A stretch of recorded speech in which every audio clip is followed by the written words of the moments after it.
The goal is to create a cryptocurrency. With our wallet and transaction pool created, we can use those objects within our interactive blockchain app to start building the foundation for a cryptocurrency extended application.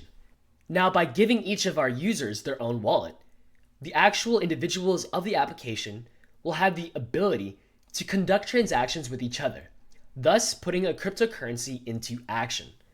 So let's start in the index file of the app directory, which holds the main code for the interactive application. Within this file, we'll want access to the wallet class since we'll be giving every user their own wallet.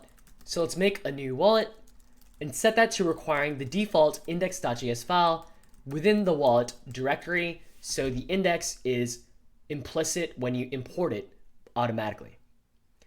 Next up, let's consider how these transactions will occur. With our wallets, we have that create transaction method within the wallet class, which not only creates the transaction object, but also submits that transaction to a given transaction pool.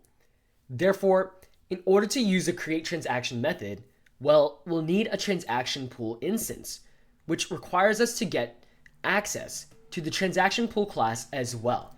So let's make a transaction pool local constant that is the result of requiring the transaction pool file that is also located in the wallet directory that is one above this app index.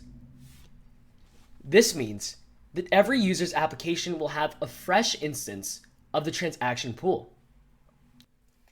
However, we want this transaction pool to eventually be shared and include transactions submitted by every user in the network. Now, if every transaction pool is local, how can we make sure that it includes transactions submitted by everyone? Well, we'll handle this eventually in the peer-to-peer server, in a similar way that we created the decentralized blockchain that synchronized chains across users using the WebSocket server. We can build a system that synchronizes the transaction pool of every user. We'll use the same peer-to-peer server that we already have in place. But first, let's focus on giving this user its individual wallet by making a wallet constant right after the blockchain constant. So this wallet is the result of making a new wallet instance from the class. And likewise, we'll also want a TP, which stands for a new transaction pool, so that way this user has their own transaction pool object as well. Now the question is, how will users interact with this transaction pool instance? Well, primarily, they'll want to be able to post new transactions to the pool to conduct exchanges with other users.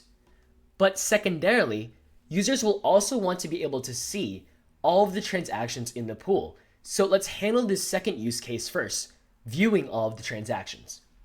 To view all of the transactions, we'll create a get endpoint called transactions within this API that is similar to the get blocks endpoint. So let's make an app.get endpoint, and then this one will be exposed on /transactions. Likewise, it has that request and response callback function. And then just like how we're returning the BC chain in the JSON form with the response object, we'll do the same thing with the transactions that exist in the pool. So we're gonna create the JSON form of tp.transactions and then send it back on the response object. All right, great. That completes the get endpoint. It's been a while, but with this new endpoint created, we can now return to experimenting with the blockchain app by using the interactive HTTP requests. So let's check out the transactions endpoint and make sure it works. Let's head to the command line now.